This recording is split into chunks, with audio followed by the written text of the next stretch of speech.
siège du Conseil de l'Entente à Ouagadougou, juillet 1983. Voilà. Ça serait un peu long, hein, la lecture, mais lisez. Pourquoi Ève Nouviane veut faire passer Dominique Ouattara? Pardon. Pourquoi Ève Nouviane veut faire passer Dimbokro pour le village du terrorisme à Santa Ouattara? Mais si elle veut faire passer ce village, il y a une bonne raison. Une bonne raison. La raison, c'est qu'aujourd'hui, l'actualité politique n'est plus à leur faveur. La communication en international n'est pas à leur faveur. La preuve, vous les voyez mettre des millions en place pour pouvoir arrêter des cyberactivistes. La raison est qu'aujourd'hui, leur alliance politique en Côte d'Ivoire est distoquée. La raison est qu'à l'international, c'est mort. La raison est que dans les pays frontaliers qui servaient de base arrière, c'est mort. La raison est que la structuration au niveau du RDS, c'est mort. La raison est qu'aujourd'hui, même dans l'armée, c'est mort. La raison est que même dans les Yambro, ça revendique l'argent, c'est mort. Donc, dans toutes les formes de figure, Alassane Ouattara, c'est terminé. Donc, aujourd'hui, il faut essayer de redorer le blason. Là où eux, ils traitent les autres d'êtres étrangers. Là où ils envoient des gens traiter les leaders de ces partis d'étrangers et j'en passe. Aujourd'hui, Ève Nouviane se trouve à Dimbokro pour essayer de faire redorer le blason du terrorisme Alassane Ouattara pour les nouveaux majeurs. Ce n'est pas pour nous. Et entre parenthèses, j'ouvre une parenthèse rapidement. Ici, dans la diaspora européenne, en France, je vous dis en France, il y a par exemple une information que je vais vous donner rapidement avant de lire l'article. C'est que le 17 au 21 mars, c'est-à-dire à partir de lundi au vendredi, tous ceux qui sont allés se faire enrôler, votre liste sera affichée là où vous êtes fait enrôler. Je répète, ça c'est une parenthèse que j'ouvre avant de continuer le sujet.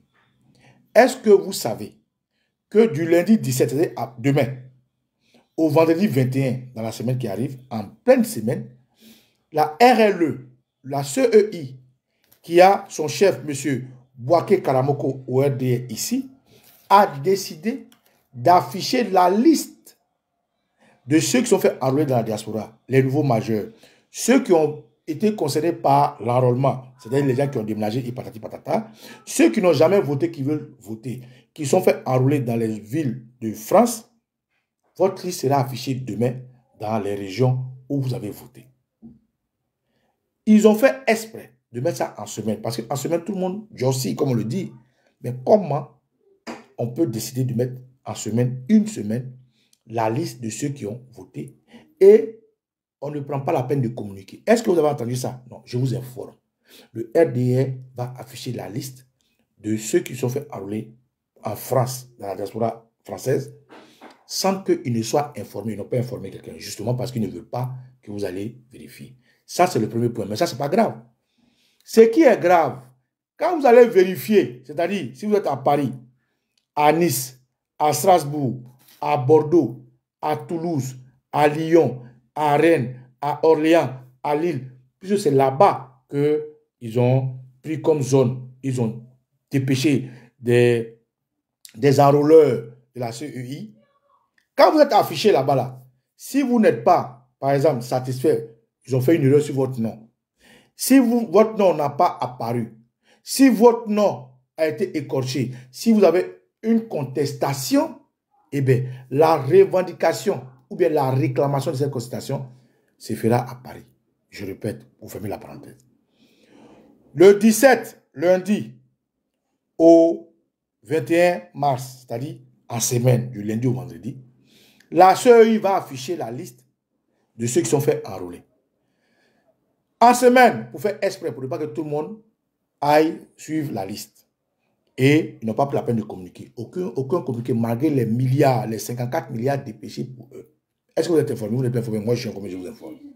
Et mieux, quand ils finissent d'afficher là, si tu as une réclamation à faire, si tu es à Nice, à Strasbourg, à Bordeaux, à Toulouse, à Lyon, à Rennes, à Orléans ou à Lille, tu es obligé toi-même, la semaine qui suit, c'est-à-dire le 22 au 5 avril, de laisser ton travail, de prendre une journée, de sortir de ta poche de l'argent pour payer ton transport, pour venir à Paris, pour vérifier ou faire une réclamation.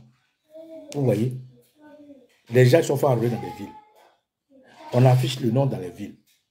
Mais on refuse de mettre des agents dans les villes pour que les gens puissent faire leur réclamation. Donc, toutes les grandes villes de Paris où il y a eu ces enrôlements-là, vous allez vous déplacer, les individus vont venir à Paris. Pourquoi? Je fais vite la parenthèse. J'ai fait une petite vidéo sur ma page, celui qui veut regarder, vous retrouvez sur ma page où j'ai donné plus d'informations. Donc, continue. Camarade, Herve Viviane Ouattara dit qu'elle est partie à Dimbokro parce que c'est là-bas que Ouattara est né. C'est faux. Tout le monde sait que c'est faux. Mais comme la répétition est une pédagogie, je viens aujourd'hui encore vous donner un autre élément. Et l'élément, c'est ce que je viens de vous montrer ici. Je vais remontrer encore parce que, avec la parenthèse. Et Lilou, papa, je t'ai dit qu'il fait une vidéo, non? Je sais pas, j'ai fait une vidéo. Donc, je fais mon vidéo. D'accord? Alors, donc, regardez. Voilà l'article que je vais lire tout à l'heure. Transcription audio de la rencontre du président Thomas Sankara et son excellence Amari, ici, au siège du Conseil de l'Entente à Ouagadougou. Je suis en vidéo, hein. Transcription audio de la rencontre du président Thomas Sankara et son excellence Amari, ici, au siège du Conseil de l'Entente à Ouagadougou, juillet 1983. Herve Viviane Ouattara ne va pas mentir à nos nouveaux majeurs pour dire que Ouattara est né à Dimbokro. C'est faux. Herve Viviane Ouattara et sa clique de communicants du RDR ne vont pas traverser l'histoire de la Côte d'Ivoire. Nous avons expliqué par plusieurs vidéos, par des centaines de vidéos, que Dramane Ouattara est de la Haute-Volta, c'est un Burkinabé. Et donc aujourd'hui, vu l'actualité politique, vu la bipolarisation politique, vu la géopolitique, Herve Viviane Ouattara essaie de redorer le blason du terroriste Alassane Ouattara pour qu'il puisse forcer son 4e mandat. Et en le faisant, comme ils ont pris la peine d'insulter les leaders des autres partis politiques, comme le PDCI 3, d'être des étrangers, aujourd'hui, ils veulent mettre des pas pour que demain, ils puissent dire Tidiane Tcham n'a qu'à monter son village, Tidiane Tcham n'a qu'à monter le village de son papa, Tidiane Tcham n'a qu'à faire sa maman. Donc aujourd'hui, il faut qu'elle aille là-bas pour dire que Dramane Ouattara, il est né à Dimbokro, puisque c'est sur ça que le PDCI les allume. C'est sur ça que leurs tatampions vont attaquer Tidiane Tcham. Or, le RDA a fait croire au RDA que le président Laurent Gbagbo serait du Mali et que son père serait je ne sais qui. Donc aujourd'hui, elle va là-bas exprès et pour ça, on envoie des caméras, on envoie des gens nettoyer la rue, on nettoie les caniveaux, on fait la rue est belle et demain, ils vont faire une sortie, une vidéo pour vous dire que voilà, la terroriste Herve Viviane Ouattara, patronne de la société SA, le RDA, est allée rendre visite aux parents de Dramane Ouattara dans sa famille de naissance. Parce que quand vous la voyez là-bas, c'est film, hein? C'est film de Capa, il veut faire. Nous, on va mentir. On va les faire démentir immédiatement. Donc, écoutez, je vous lis ceci.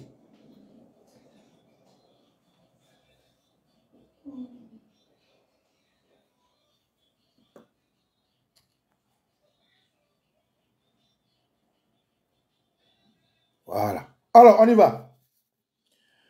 Mon ami et codisciple Arba Diallo. Ça, c'est ici Amara qui fait ce narratif-là.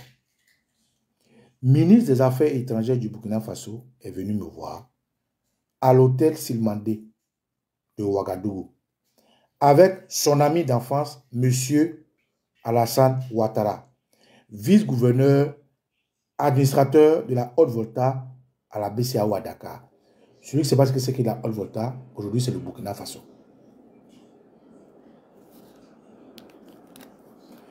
Alassane Ouattara me dit, c'est-à-dire, ici Amara dit que Ouattara lui a dit. Non, autant pour moi, c'est entre guillemets. Monsieur Arba Diallo dit à Essi Amara qu'Alassane Dramane Ouattara est son ami d'enfance. Nous avons fréquenté de la 6e à la terminale le lycée Kaboré Zinda. Et nous avions, après le bac, bénéficié de 2 bourses octroyées par le gouvernement américain au gouvernement voltaïque, c'est-à-dire Burkina Faso, pour aller poursuivre nos études dans les universités américaines. J'ai été son témoin de mariage, c'est-à-dire aux États-Unis, avec Barbara Davis. Nous sommes des amis de très longue date. Il a un problème avec le président Sankara. Chaque fois que j'aborde le sujet avec le président, il se fâche. Si bien que je n'ai jamais pu lui expliquer tous les éléments de cette affaire qui affectent énormément mon ami Alassane. Sankara t'apprécie, c'est-à-dire M. Arba Diallo, qui connaît Essi Amara, est venu voir Essi Amara pour que Essi Amara puisse être leur médiateur aux côtés du président Thomas Sankara, qui n'aime pas Alassane Ouattara parce que pour lui, c'est un hypocrite, il n'est pas patriote, c'est un faux type. Donc, Essi Amara va jouer les médiateurs entre M. Arba Diallo, qui est l'ami d'enfance et l'ami d'école d'Alassane Ouattara, afin que le président Thomas Sankara puisse se pencher sur son cas. Donc, il continue. Il dit à Essi Amara, c'est-à-dire son ami burkinabé là, Arba Diallo dit à Essi Amara, Sankara t'apprécie énormément. Depuis nos rencontres à mon domicile en 1970, on vous parle des histoires de 1970, 80, 81, 82, 83. Depuis notre rencontre en 1970, vous avez souvent ensemble dans les boîtes de nuit. Ce contexte difficile que connaissent les relations entre les deux, je souhaiterais que tu puisses nous aider. Ensuite, on continue. Comme tu le rencontres demain, parce que ici Amara et le président Thomas Sankara devaient se rencontrer. Donc, Arbalo, l'ami de Ouattara, d'enfance et ami d'école de Ouattara, est venu voir Essi Amara la veille pour anticiper de ce qu'il peut glisser des mots dans l'oreille du président Thomas Sankara afin que Ouattara puisse avoir gain de cause pour ce que vous allez entendre par la suite. Comme tu rencontres le président Thomas Sankara demain à 8 h, nous t'avons apporté son dossier, c'est-à-dire le dossier de Ouattara, pour que tu lui expliques tous les éléments qu'il contient. Alassane avait bénéficié d'un prêt de la BCAO pour construire sa maison de retraite dans son pays. Les conditions de ce prêt sont contenues dans ce dossier qu'on te donne. Le loyer de sa villa loué à une agence des Nations Unies à Ouagadougou lui permettait de rembourser les prêts octroyés par la BCAO. Donc, ce n'est pas de l'argent volé qui a permis de construire sa villa. Parce que le président Thomas Sankara lui reprochait d'être un voleur et d'avoir de l'argent de je ne sais où. Parce que le président Thomas Sankara était très méticuleux. Donc, ce n'est pas de l'argent volé qui a permis de construire sa villa, mais un prêt de notre institution commune, la BCAO. Il est un très haut cadre de notre institution et doit, par conséquent, y être un modèle, un exemple.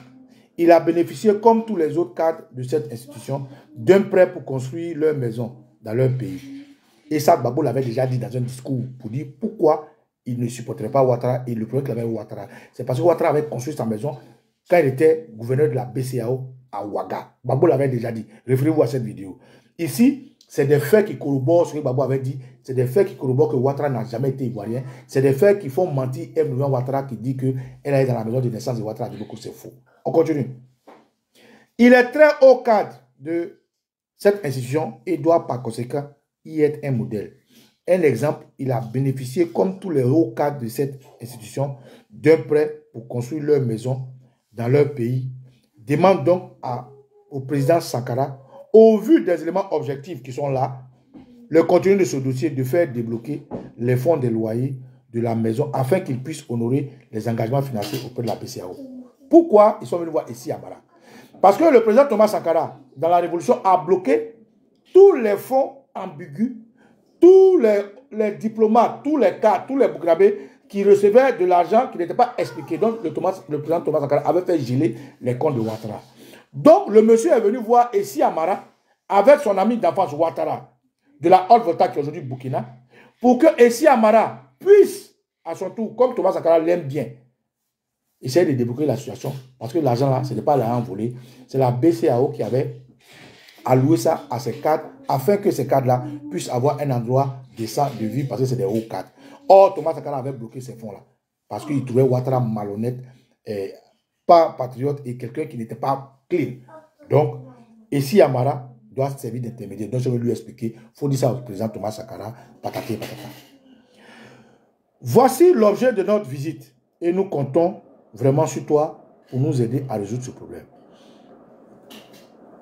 Essi Amara qui parle maintenant. Il dit, je feuilletai rapidement le dossier qui contenait le montant du prêt, ainsi que les modalités de remboursement du prêt. Ce dossier est clair et, mon sens, j'en parlerai à Sankara après le règlement du contentieux qui a assombri les relations entre nos deux pays. Après les échanges assez musclés sur les ondes par les responsables de nos deux pays, après 3 heures d'échange, les choses rentraient dans l'ordre et Sankara ordonna de libérer immédiatement 35 douaniers ivoiriens dirigés par M. Paha Poko, douanier à la retraite, anciennement en service à la brigade de recherche et de subdivision des douanes à Boaké. Téléphone 04 49 66 03 dans le temps, hein. Téléphone pro là. Ces douaniers avaient été arrêtés par les gardiens au Burkina Faso. En fait, le contexte ici, c'est que Essi Amara est allé jouer le médiateur entre Thomas Sankara et le président Houphouët-Boigny, qui avait fait arrêter, Thomas Sankara avait fait arrêter des douaniers burkinabés. Pardon, des douaniers ivoiriens qui étaient en civil sur le territoire burkinabé. Parce qu'ils partaient là-bas contrôler les burkinabés qui faisaient la contrebande, qui prenaient des marchandises en Côte d'Ivoire, enlevaient l'étiquette et les revendaient au Burkina Faso. Donc Thomas Sankara ne voulait pas que des choses rentrent de façon frauduleuse. Et comme il a surpris ces douaniers ivoiriens sur son territoire sans qu'ils ne soient informés officiellement, il les a fait arrêter. Donc Essi Amara était parti dialoguer, était parti faire le couloir entre cette médiation pour la Côte d'Ivoire vers le Burkina Faso. Et voilà comment l'ami de Ouattara vient le voir pour qu'il puisse faire la médiation pour que Thomas Sankara profite pour jeter un œil sur le dossier de Ouattara parce que Ouattara respectait, et Thomas Sankara respectait beaucoup Essi Amara. Donc, ces douaniers, bon, on continue. Voilà, j'ai eu le fichier par un grado dont je vais te le nom, hein, donc voilà. Bref, la révolution à la frontière de nos deux pays, il était habillé. Ils expliquent un peu comment ils ont arrêté les douaniers là. Donc je vous explique rapidement. La révolution à la frontière de nos pays, deux pays, il était habillé en civil et était à la poursuite de contrebandiers voltaïques qui prenaient des marchandises détectées en Côte d'Ivoire, les déchargeant du côté du train dès l'arrêt de la première station avec à la frontière pour les recharger sur les premiers trains en provenance de Ouagadougou et de revenir les revendre en Côte d'Ivoire au prix fort. Dieu merci, tous les malentendus furent levés et Sankara m'exprima tout le respect qu'il avait pour le président Houphouët-Boigny, dont le plus grand admirateur du Burkina Faso était son père. C'est-à-dire le père de Thomas Sankara aimait bien Houphouët-Boigny pour sa lutte de RDR. Donc Thomas Sankara faisait le point à Essi Amara et lui disait merci de cette médiation. Un actif du RDA au Haute-Volta depuis la création de ce parti. Thomas Sankara me demanda d'exprimer tous ses regrets au président Houphouët-Boigny pour les propos discutoires tenus par les ondes, sur les ondes par les responsables de la révolution. Ce sont les jeunes enthousiastes qui viennent de faire leurs entrées dans une révolution.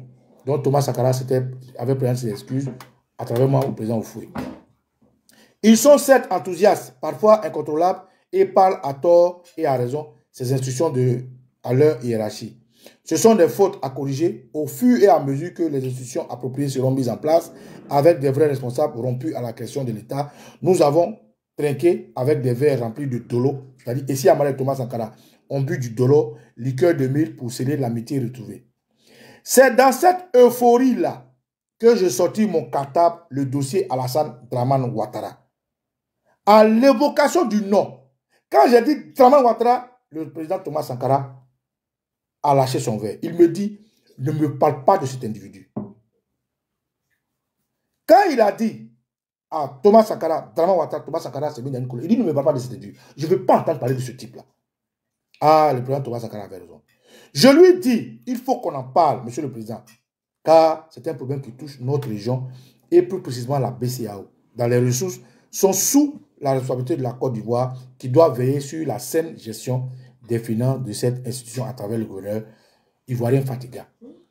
Dramane Ouattara travaillait sous les ordres du gouverneur de la BCEAO qui était Fatiga, un Ivoirien. Le Fatiga, là, c'est la femme de Alassane Dramane Ouattara. Pour ne pas dire la terroriste Ève Ouattara. Le Fatiga dont on parle là a été tué par Ève Ouattara qui aujourd'hui se rend à Dimbokro et dit que Dimbokro est là-bas qu'Alassane est né. Fatiga et Baba Vamoussa ont été ses amants. Les deux l'ont gré. Elle a assassiné Fatiga pour que Ouattara prenne la place de Fatiga à la BCEAO. Elle a assassiné Bamba Vamoussa qui est l'oncle de Fatiga pour que Dramane Ouattara puisse exceller dans cette truc. Donc, Alassane Dramane Ouattara, sa femme Ève Ouattara est un assassin, est une veuve noire qui ne fait que tuer les Ivoiriens l'un après l'autre pour ses intérêts personnels. Donc, aujourd'hui, quand elle va dans la maison de Ouattara,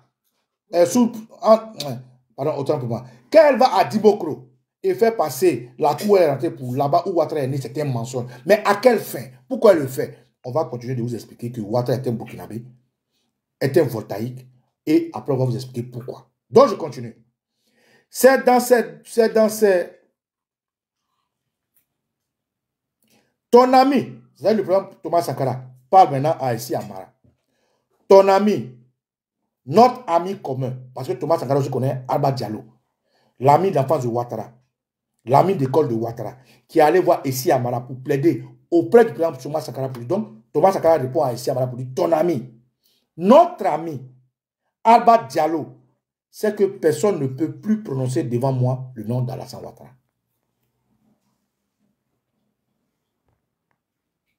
On continue. C'est bon, je avance pas. Excusez-moi. Voilà, tac.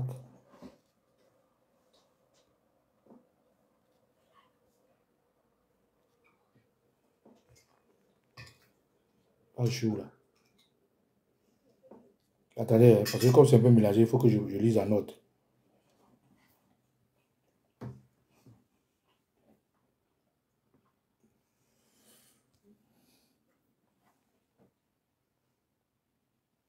Ok. Donc, Thomas Sankara qui dit à Essi Amara que Alba Diallo sait que personne ne veut parler de ce gars devant moi. Pourquoi il explique? Il dit, c'est un traître. Thomas Sankara dit à Essi Amara que Ouattara est un traître. Un traître non seulement à l'égard de son pays, le Burkina Faso, mais également un traître vis-à-vis de toute l'Afrique. Alassane Ouattara est le prototype d'Africain que nos anciens colonisateurs ont disséminé sur la scène internationale pour travailler à leur faveur contre les intérêts de notre continent. Ça, c'est Thomas Sankara qui dépeint Ouattara. C'est Thomas Sankara qui décrit Ouattara à son hôte Essi Amara, envoyé par le président Oufoué pour une médiation compte tenu des douaniers qu'ils ont arrêtés au Burkina en 1983. C'est Thomas Sankara qui décrit Draman Ouattara que le président Mabo dit était menteur. C'est Thomas Sankara qui décrit Draman Ouattara dont Ibrahim Traoré se méfie. C'est Thomas Sankara qui décrit Ouattara qu'aujourd'hui la terroriste M. Ouattara veut faire passer pour quelqu'un qui est né à Dimokro. C'est Thomas Sankara, le voltaïque, comme Ouattara, aujourd'hui Burkinabé, père à son âme, qui aujourd'hui est une icône du combat panafricain. C'est lui qui dit à Essi Amara que Ouattara là, Arbalo sait que personne ne parlait de lui. Parce que c'est un traître. C'est un traître non seulement à l'égard de son pays, le Burkina Faso. Écoutez, Thomas Sankara dans ses paroles ne dit pas voltaïque, il dit c'est un traître à l'égard de son pays, le Burkina Faso. Je répète encore. Aujourd'hui, le RDA avait fait passer Ouattara comme étant quelqu'un qui était dans la hall Volta. C'est faux. Thomas Sankara avait déjà transformé le nom de la Côte d'Ivoire en Burkina Faso. Quand il est venu, il a changé hall Volta en Burkina Faso. Non, Ouattara était un Burkinabé. Donc, il dit à Essi Amara que Ouattara est un traître à l'égard de son pays, le Burkina Faso. Et il continue. Il dit, mais également un traître vis-à-vis de notre Afrique. Alassane Ouattara est le prototype d'Africain que nos anciens colonisateurs ont disséminé sur la scène internationale pour travailler en leur faveur contre les intérêts de notre continent. Aujourd'hui, avec le tapage sur la soi-disant lutte pour les droits de l'homme et la prolifération des ONG qui travaillent pour leur maître, nous sommes contraints de tenir compte de cette réalité. Mon cher frère, ami, Essi Amara, à mon fort intérieur, j'ai souhaité faire fusiller publiquement Alassane Ouattara. Est-ce que vous comprenez? Cette vérité-là, vous ne l'aviez pas. On a toujours sur le feu sur Alassane Ouattara qui a 3 identités en Europe. Alassane Draman Ouattara, Ouattara Alassane et Draman Alassane Ouattara. Ces 3 identités qu'il a en Europe ici qui ont libéré ma soeur Edith Dénéa, maman Naomi Vétédé et Marcus qui avaient arraché ses valises d'argent qui étaient venues blanchir. C'est même 3 identités qui font que Ouattara ne peut pas porter plainte contre Ivoirien officiellement. Il est obligé de passer par des micmacs comme ils ont voulu faire pour enlever Kone Babo.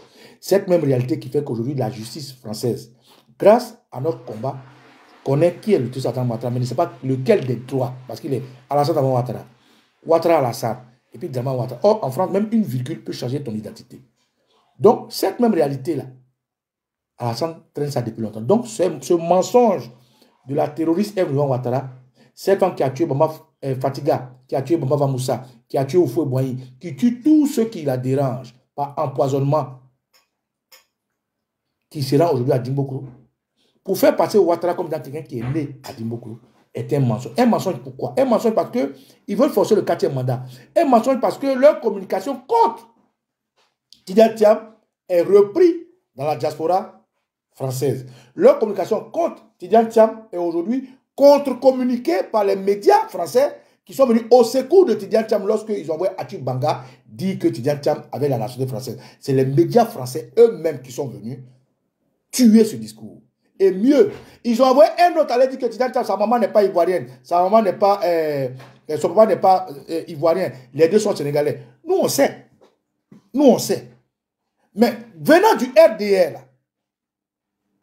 qui ont pris des armes pour la nation de Ouattara, on se pose la question. Sinon, le frère de Tidjane Thiam a toujours dit que son père est d'origine sénégalaise.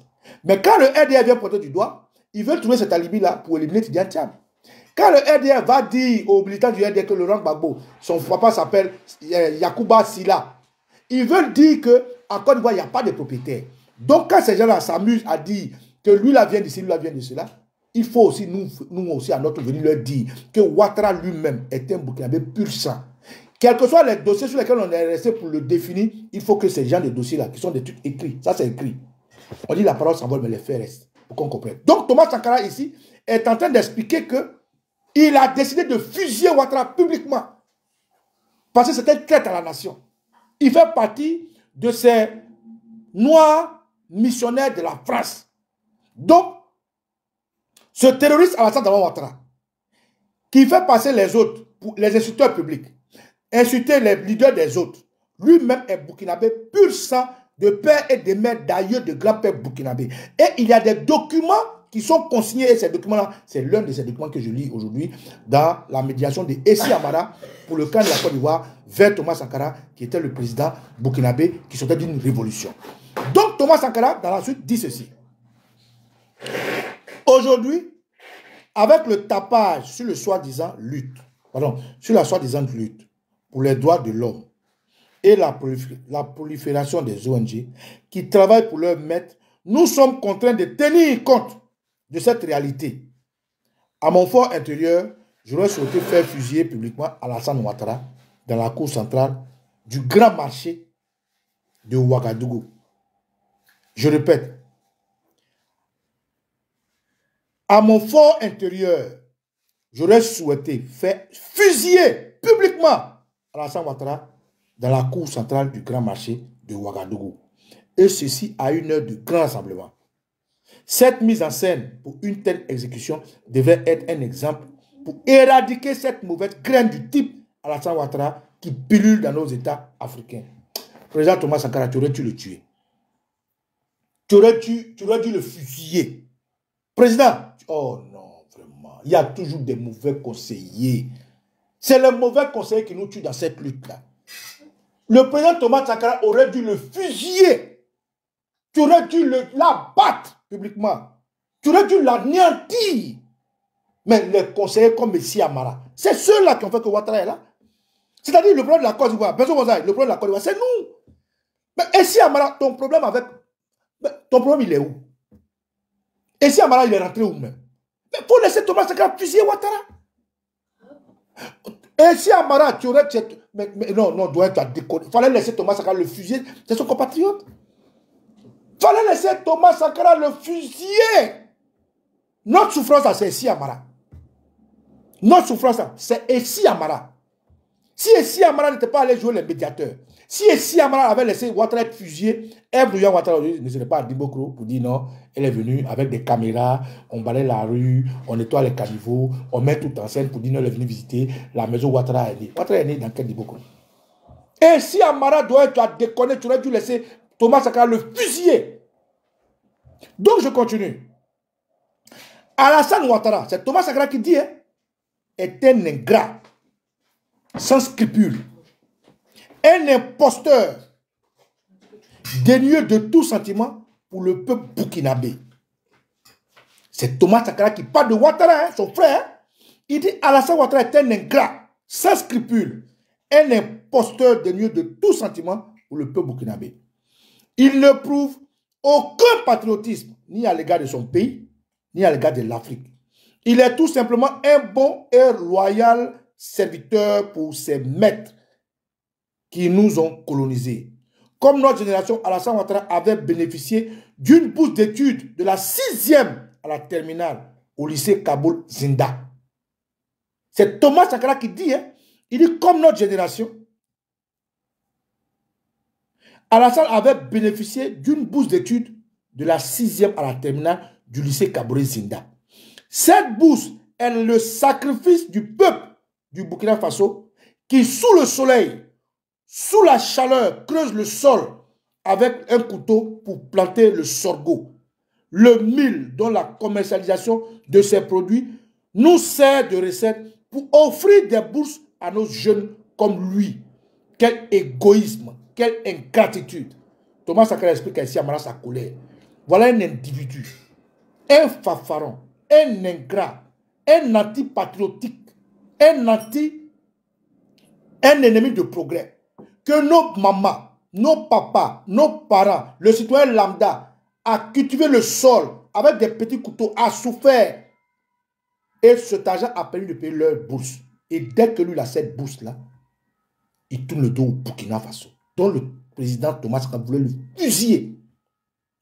J'ai appelé tous nos compatriotes qui occupent, écoute là où le problème vient, hein, j'ai appelé tous nos compatriotes qui occupent de hautes fonctions dans cette institution internationale afin qu'ils viennent m'apporter leur expertise pour résoudre l'épineux problème du développement qui est le défi de notre continent. C'est un sacrifice pour nous tous d'exprimer ainsi à notre peuple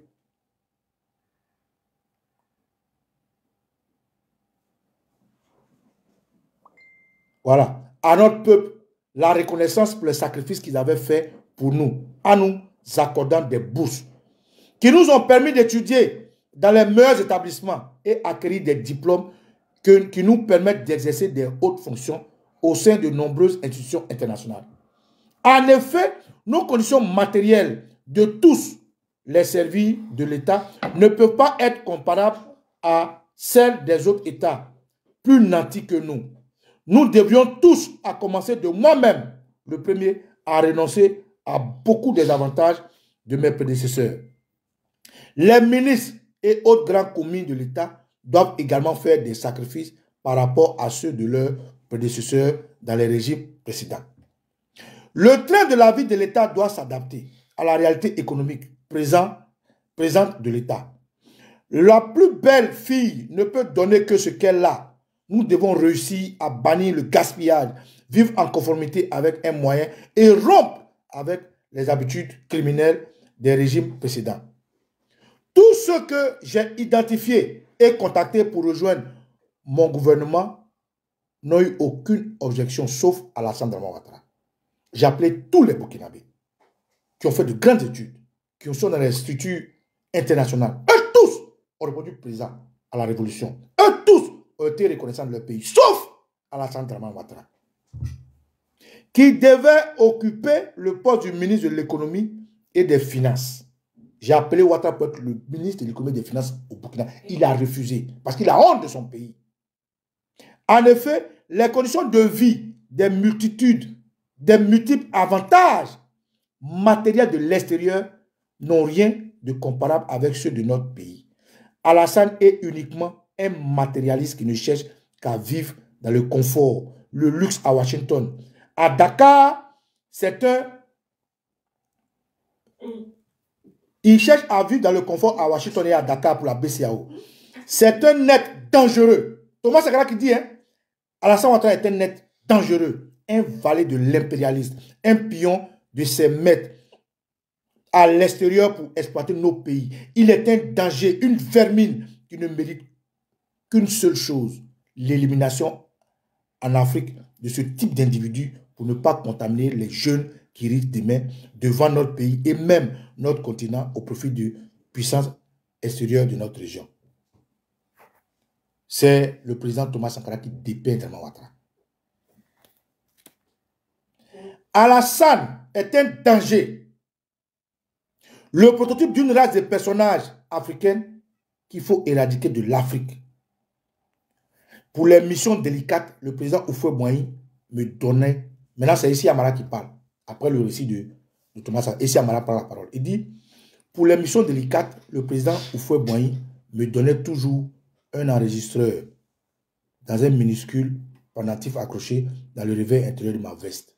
Ah, le président Houphouët. Essi Amara ici casse le papier. Il dit, quand Houphouët m'envoie dans les vrais ken, il me donne un enregistreur qui se trouve dans la veste. Et dans ma veste, vous avez les Houphouët là, c'est voilà, les foucariens. Donc, ils ont toujours des micmacs, des contre-espionnage, d'espionnage. Donc, Houphouët lui donnait toujours des enregistreurs. Donc, tout ce que vous dites à Essi Amara, Houphouët, il enregistre, il donne à Houphouët. Pour les missions délicates, le président Houphouët-Boigny me donnait toujours un enregistreur dans un minuscule pendentif accroché dans le réveil intérieur de ma veste. Le camarade président Sankara me fit alors le développement ci-après sur le sieur Alassane Ouattara, enregistré dans le minuscule appareil que je remis au président Houphouët à mon retour. Voici l'intégralité recopiée, l'analyse que fit le président Sankara sur M. Alassane Ouattara. J'avais été informé par un membre du cabinet qui avait obtenu un rendez-vous de M. Alassane Ouattara et le président Houphouët il y a une semaine. Alassane était le président à l'heure convenue.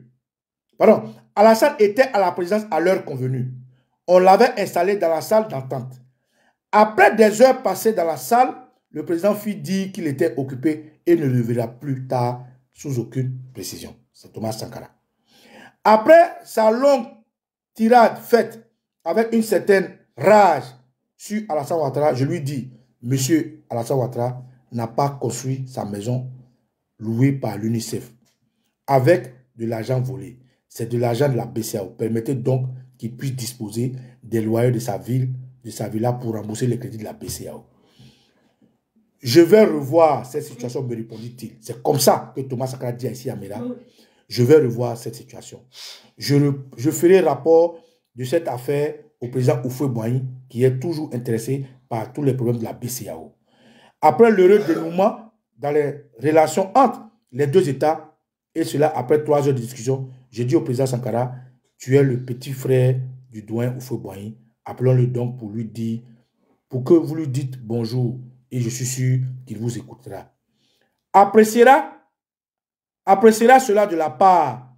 Il a un faible pour ton pays et très attaché à de nombreuses familles qu'il avait soutenues pour les élus à l'époque comme député de la Haute-Côte d'Ivoire. Les Ouezin Koulibaly, les Maurice Yamiogo, les Gérard Ouedraogo, les Joseph Kizerbo, etc. Bien sûr, ce ne sont pas des révolutionnaires de ton bord, mais ils sont tout de même les porteurs de l'histoire de ton pays, tes aînés. Ok, appelez-le, on va le saluer ensemble. C'est comme ça que moi, Essi Amara, j'appelle le président Houphouët-Boigny. Il reste 25 minutes au téléphone avec son homologue Thomas Sankara, assistait à cette audience des témoins. Il met des témoins. Son Excellence Léandre Bassolé, dernier représentant permanent de la Haute-Volta aux Nations Unies, puis premier représentant permanent du Burkina Faso et aux Nations Unies, puis le ministre des Affaires étrangères du président Thomas Sankara et actuel président de la du Haut Conseil de réconciliation nationale. Voilà ainsi l'histoire entre moi et Thomas Sankara. Vous venez d'écouter cette vidéo de Kossi Bamba Nicolo. Une question simple. Pourquoi Dominique Ouattara veut faire passer Dibokro pour le village d'Alassane Ouattara? J'avais déjà fait une vidéo là-dessus en expliquant ici que Alassane Ouattara est quelqu'un de simple. Hein. C'est quelqu'un déjà qui n'a pas de village en Côte d'Ivoire. Et simplement pour le fait qu'il n'a pas de village, il a souvent décidé de casser le village des villages de tout le monde. Et je vous ferai une vidéo aujourd'hui d'ailleurs où on va parler du village qu'il a décidé de vendre. Tout un village, des gens, ils décident de le vendre à d'autres personnes. C'est pour vous dire comment ce monsieur-là est machiavélique, comment ce monsieur c'est un phénomène, il est extrêmement dangereux. Il ne faut pas vous amuser avec lui. Monsieur Alassane Dramane Ouattara n'a aucun remords pour qui que ce soit. Ceci, il faut que ça soit clair. Il n'a aucun remords pour qui que ce soit. Il est prêt à abattre tout le monde pour atteindre ses objectifs personnels. Il ne faut donc pas prendre ce monsieur comme votre ami, encore moins comme votre allié. Il n'est l'ami de personne, il n'est l'allié de personne. C'est un monsieur très dangereux. Monsieur Alassane Dramane Ouattara,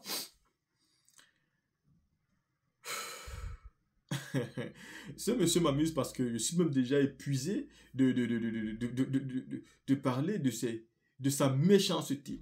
Aujourd'hui, les élections présidentielles arrivent.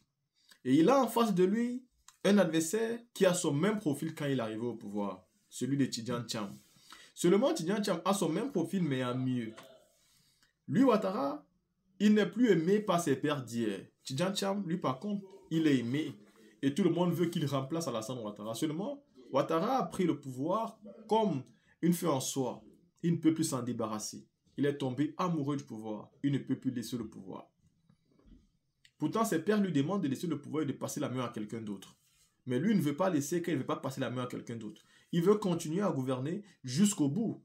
Mais le président, ses collaborateurs, les Occidentaux qui l'ont mis là, lui demandent de laisser, il ne veut pas laisser. Et là, il comprend déjà qu'il aura comme premier adversaire les Occidentaux. Et comme deuxième adversaire, le peuple de Côte d'Ivoire. Comme troisième adversaire, les opposants. Et donc, c'est grave, dangereux pour lui, parce qu'il a fait beaucoup de mal, et donc il est sûr et certain qu'il ne pourra pas s'en sortir. La première des choses, c'est de prouver aux Ivoiriens que lui, il a bien son village en Côte d'Ivoire. Et donc les démarches ont commencé à quelques mois de la présidence. Pourquoi seulement maintenant? Et pourquoi c'est aussi médiatisé? Vous partez chez votre mari, vous le médiatisez comme ça, pourquoi? Il y a quelque chose qui est caché derrière. Et c'est ce que Maman et Nicolas essaient de nous expliquer. Tout ce qui est caché derrière, c'est pour nous prouver au moment venu, quand les débats vont être de plus en plus récurrents et forts, que M. Ouattara, lui au moins, il a son village en Côte d'Ivoire, Tidjane Thiam est son village. C'est de ça qu'il s'agit. Ouattara au moins a son village en Côte d'Ivoire, Tidjane Thiam, lui, où est son village. Ce que je vais dire aussi au PDCRDA, c'est que vous ne faites du mal à personne. Tout ce que nous vivons aujourd'hui en Côte d'Ivoire, c'est le fruit du PDCRDA. C'est vous qui avez créé tout ça. C'est à cause de vous qu'on peut vivre tout ce qu'il y a là aujourd'hui. Donc si vous-même, vous devenez victime de ça, je pense que ça pourra vous servir de leçon. Il faut mener la politique sans xénophobie, sans tribalisme, affronter les idées, laisser les problèmes identitaires. Il faut être rigoureux. La légèreté également du président Laurent Gbagbo est aussi pour quelque chose. En voulant être extrêmement démocrate, il a permis à ce monsieur d'être candidat. Et ce monsieur aujourd'hui, c'est le problème de la Côte d'Ivoire. Si Gbagbo avait tenu sans accepter qu'il soit candidat, je pense que la Côte d'Ivoire aurait évité beaucoup de crises. Mais quelque part aussi, est-ce que les Ivoiriens auraient découvert tout ça? Certainement, on se serait toujours attaqué au président Laurent Gbagbo, sans jamais connaître exactement qui était Ouattara. Il a donc fallu qu'il soit là, parce que le bon Dieu est souvent comme ça. Si tu es trop pressé, on retire plutôt au feu et puis on te donne. Donc les Ivoiriens étaient tellement pressés de voir ce changement. Bon, certains, on les a donc servis. Et le changement, il est là. Vous pouvez constater vos maisons cassées, tout ce que vous perdez. Oui, c'est Ouattara qui fait le son. La team, dites-moi ce que vous pensez, on se voit pour une autre vidéo. Mais ceci étant, la lutte pour le changement de 2025 se prononce très très mal. Et PDCRDA doit se préparer. Parce qu'on cherche maintenant à retirer votre nom dans la liste électorale. D'ailleurs, que c'est même déjà fait, puisque Tidjane Thiam le reconnaît déjà. Donc, attendons seulement pour voir la suite.